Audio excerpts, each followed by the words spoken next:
सुप्रभात बच्चों। आज हम पढ़ेंगे पाठ 1 भाषा। आइए जानते हैं भाषा क्या होती है।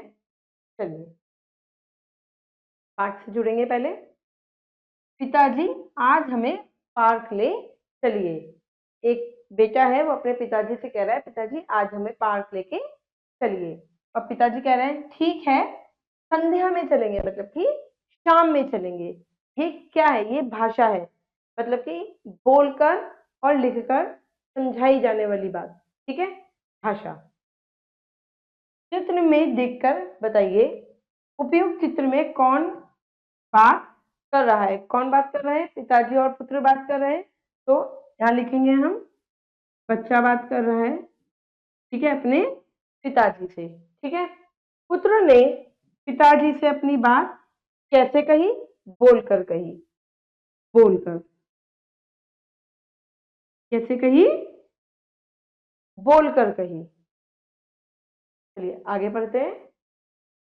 भाषा वह साधन है जिसके द्वारा हम अपने विचारों का आदान प्रदान करते हैं। मतलब कि मैं कुछ बोल रही हूँ, कुछ बता रही हूँ, उसको आपको समझना है।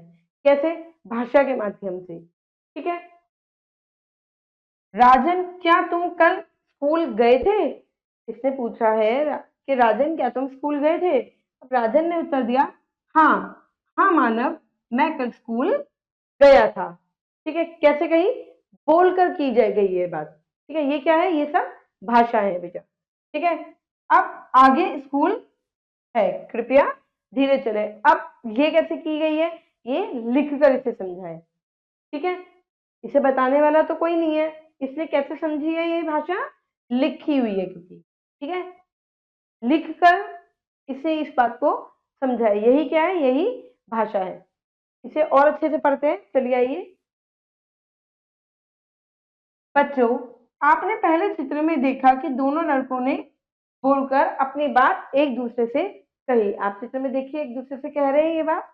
ठीक है, वही दूसरे चित्र में आदमी ने बोर्ड पर पढ़कर जाना कि उसे धीरे चलना है, अर्थात यहाँ अपनी बात को समझाने के लिए बोलने और लिखने का प्रयोग किया गया। यही क्या है बेटा? यही भाषा है। इसे कैसे समझिए? लिख कर समझिए। ठीक है, अब भाषा के रूप होते हैं। ठीक है, भाषा के दो रूप होते हैं, मौखिक और लिखित। मौखिक क्या होता है? जैसे कि मैं आपको पढ़ा रही हूँ, समझा रही हूँ, ये हो गया मौखिक, बात बोलकर की गई है। ठीक है, और लिखित क्या होता है?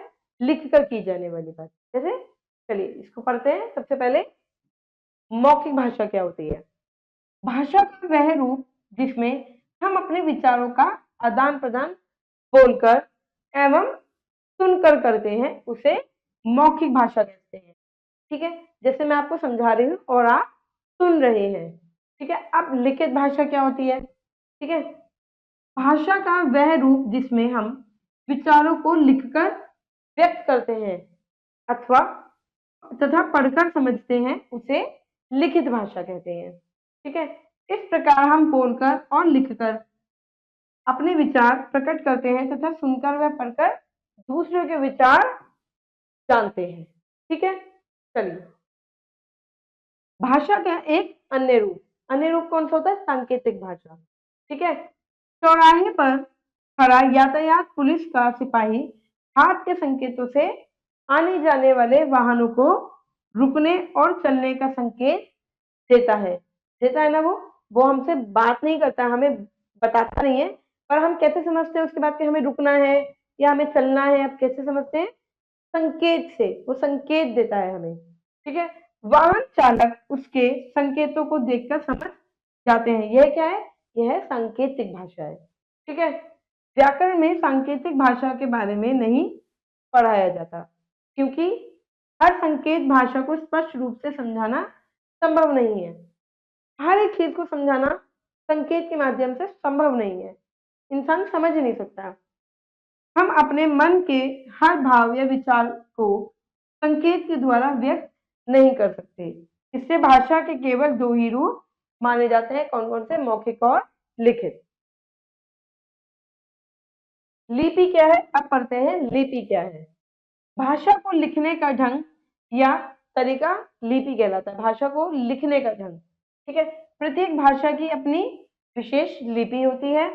हिंदी भाषा देवनागरी लिपि में लिखी गई है। बात पते की करते हैं। विश्व में अनेक भाषाएं बोली जाती हैं, सबको पता है। भारत में सबसे अधिक बोली जाने वाली भाषा क्या है? हिंदी। हिंदी हमारी राजभाषा भी है। क्यों? क्योंकि जितने भी कार्यालय काम होते हैं, जितने भी ऑफिस के काम होते हैं, वो सब हिंदी में होते हैं, इसलिए हिंदी को हमारी राजभाषा कहा गया है। पाठ का सार जान लेते हैं। भाषा विचारों को एक दूसरे तक पहुंचाने का माध्यम है।